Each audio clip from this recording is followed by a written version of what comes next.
ఇచ్చింది. మనం చూడొచ్చు ఇక్కడ ఉన్నటువంటి ఈ గేట్ ఏదైతే ఉందో ఈ గేట్ లోంచే వాళ్ళు లోపలికి వెళ్లారు. ఇది ప్రతి రోజు కూడా అంటే ఒక సెక్యూరిటీ జోన్ గా చెప్తూ ఉంటారు, కానీ ఇక్కడ కేంద్ర బలగాల పహారా తక్కువగా ఉంటుంది. ఎందుకంటే మొత్తం కూడా కింద పహల్గామ్ లోనే ఉంటారు.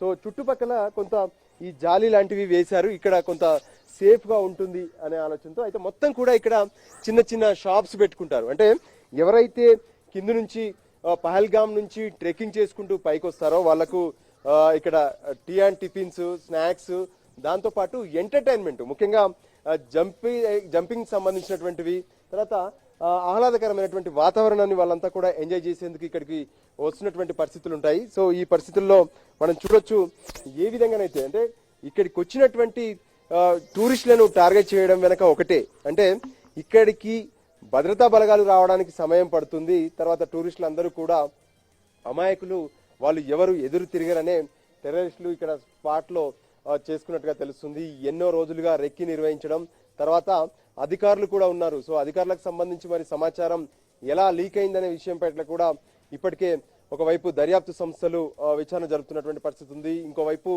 కూంబింగ్ జరుగుతుంది, అడవులను మొత్తం కూడా గాలిస్తున్నారు, కొండలను గాలిస్తున్నారు, హెలికాప్టర్ల ద్వారా ఎక్కడికక్కడ నిఘాను ఉధృతం చేస్తున్నటువంటి పరిస్థితి కనిపిస్తుంది. మరోపక్క ప్రధానమంత్రి, రక్షణ శాఖ మంత్రి, ఇంకోవైపు హోంశాఖ మంత్రి మొత్తం కూడా ఎప్పటికప్పుడు పరిస్థితులను సమీక్షిస్తూనే ఉన్నారు. అయితే ఈ ఉగ్రవాదులు పాకిస్తాన్ నుంచి భారత్ లోకి చొరబడడం, ఆ తర్వాత ఇక్కడ ఆశ్రయం పొందడం, ఆ తర్వాత అదును చూసి ఏ విధంగానైతే వాళ్ళు టార్గెట్ చేసుకొని ఇక్కడికి వచ్చారు. గ్రౌండ్ లో మనం చూస్తున్నాము.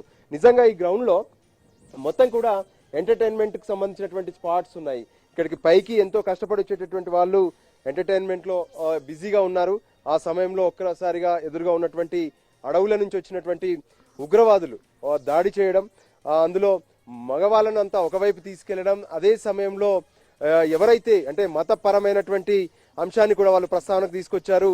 అంటే ఒక మతాన్ని టార్గెట్ గా చేసుకుని చేసినటువంటి దాడి. సో ఖచ్చితంగా ఇది పాకిస్తాన్ నుంచి జరిగినటువంటి కుట్ర అనేది ఇప్పటికే భారత్ స్పష్టం చేసింది. అందుకోసమే పాకిస్తాన్ పైన కొన్ని కీలక నిర్ణయాలు కూడా తీసుకుంటున్నటువంటి పరిస్థితి కనిపిస్తుంది.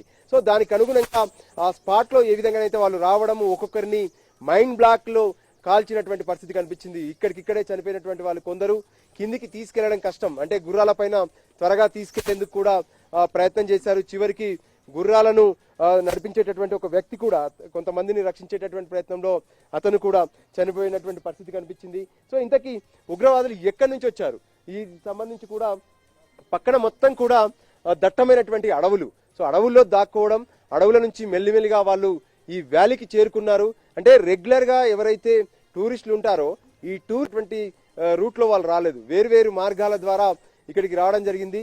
సో ఫైనల్ గా జరిగింది మాత్రం 26 మంది ఇప్పటికే చనిపోతే మరెంతో మంది ఆసుపత్రుల్లో చికిత్స పొందుతున్నారు. మొత్తానికి ఈ ఘటనను మాత్రం భారతదేశమే కాదు ప్రపంచం మొత్తం కూడా నివ్వెరపోయినటువంటి పరిస్థితి